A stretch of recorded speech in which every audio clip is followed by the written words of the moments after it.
Dalit ng paslit ni Benilda S. Santos. Tay, sa isip ko lang to sinulat. Sinulat ko to kahapon, pero isusulat ko ulit ngayon kasi talagang nahihirapan na ako. Mula nung mamatay ka, nang lumubugi ang barkong sinakyan mo. At si nanay sumama sa tricycle driver dyan sa kanto. Naiwan ako kay Tio. Di niya ako pinapapasok sa school. Sa bahay na lang daw. Kaya pala dadalhin niya yung mga kaibigan niya rito. Sa gabi, alam mo, maingay sila at lasing. Sabi nila nung isang gabi, "Ba, pwede na pala tong alaga mo, Lazaro." Tinignan nila ako, tay.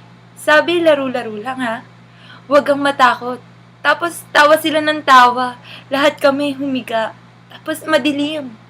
Tapos umaga na. "Hoy!" sabi ni Tio. "Tayo ay pupunta ngayon sa Maynila. Magbalot ka na ng mga damit mo." Pero di ako makabangon.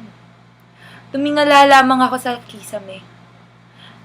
Nagbilang ng pako. May kalawang ang lahat. Sa Maynila, marami pang pinapasok si Tiyong mga lalaki.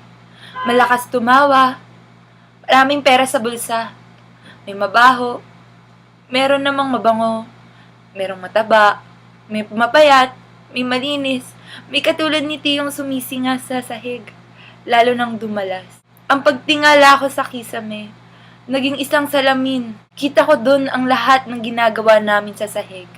Tay, magsusumbong na talaga ako.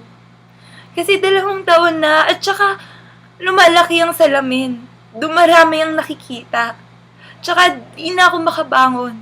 Mabigat na yung puson ko, tay. Pabigat ng pabigat, tay. Parang buong Maynila, alam mo? Alam mo? Alam mo? I think the theme of the poem is long-suffering because there's this line that said, "Tay, magsusumbong na talaga ako. Kasi 2 taon na at saka lumalaki ang salamin, dumaraming nakikita." That line really explains that she's really going through a lot of pain. And, well, she lost her father, her mother left her, and the worst thing is, her uncle made her to do something really bad and she doesn't really want to do it. Nobody does. And that in the end, she doesn't know what to do. She asked for the guidance of her father, and because she got pregnant in the end. And the tone and the mood of the poem is, I think, serious and sentimental because there is a line that said, pero isusulat ko ulit ngayon kasi talagang nahihirapan na ako. So, this clearly shows that she's being seriously having a hard time, and she expressed her feelings by writing it and addressing it to her father who passed away. And moreover, she is really serious about what she's telling to her father and what she is experiencing. On the other hand, I think that when somebody reads the poem, they read it sentimentally and be sad about it. So, the 2 poetic devices that I found is hyperbole and because there's this line that said, "Pabigat ng pabigat, tay, parang buong Maynila." The author exaggerated it, I think, by saying the whole Manila is as heavy as her problem. And the second is apostrophe. The line for it is, "Tay, sa isip ko lang to sinulat."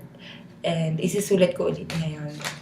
The character directly speaks as if her father was really there.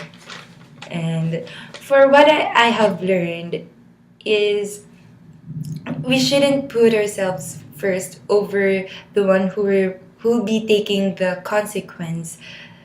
And, we should also think about the feelings of other people because you may never know what they feel and the sufferings that you have brought to them. And by that, I'll end it. I hope you learned something and thank you for listening.